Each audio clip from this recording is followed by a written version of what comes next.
Discount అమౌంట్తోనే pay చేయండి, నేను scan card తీసుకొస్తా అన్నారు. సరే తీసుకురండి, నేను పే చేయడానికి రెడీ, 2000 కాదు 10,000 కూడా ఇస్తా, బట్ ఐ వాంట్ అపాలజీ. అందరు కాకపోయినా ఒక్క మగాడైనా అపాలజీ ఇస్తే మస్త్ ప్రశాంతంగా పడుకుంటా అని చెప్పా. ఒక్కరు ముందుకు రాలే. ఓకే, దట్స్ ఫైన్, మీరు నాకు అపాలజీ ఇస్తే నేను పేమెంట్ చేస్తా.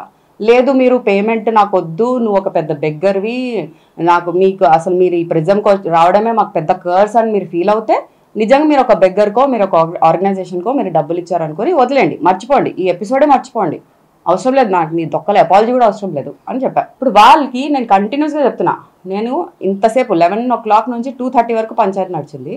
ప్రతి హాఫ్ అన్ అవర్ 15 minutesకి చెప్తున్నా, లెట్ మీ లీవ్, నాకు ఇక్కడ ఏం సొల్యూషన్ కనిపించట్లే, నాకు మీ అపాలజీస్ కూడా వద్దు, లెట్ మీ లీవ్. పోలీస్ వాళ్ళని అడుగుతున్నా, మీరు ఒప్పుకున్నారు కదా డిస్కౌంటెడ్ ప్రైస్ నేను ఇస్తానంటే, అది కూడా మీరే చెప్పి మీరే మాట మార్చేసుకున్నారు. సో నేను అపాలజీ లేదు అంటే నేను బిల్ కట్టను, మీరు ఏం చేసుకుంటారో చేసుకోండి. మీరు నా మీద ఎట్లాగో నా ఐడి ప్రూఫ్స్ అన్ని ఫొటోస్ తీసుకున్నారు, నా కార్ నెంబర్ ఫోటో తీసుకొని మర్డర్ థ్రెట్స్ కూడా ఇవ్వడం జరిగింది, ఇంటికి ఫాలో అవుతాం అని చెప్పడం జరిగింది.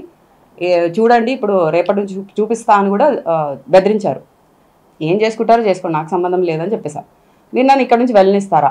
పోనీ ఒక పోలీస్ వాళ్ళు ఇంత న్యూసెన్స్ జరుగుతున్నప్పుడు ఒక 12 దాటిందంటే, ఒక అమ్మాయి తన కోసం తను పోరాడుతున్నప్పుడు ఏం చెప్పాలి? మీరు రేపు వచ్చి పోలీస్ స్టేషన్లో మీ ఇద్దరు పార్టీస్ వచ్చి మాట్లాడండి, ప్రశాంతంగా మనం కాంప్రమైజ్ చేద్దామో సారీలు చెప్పుకుందామో అది తర్వాత పంచాయతీ.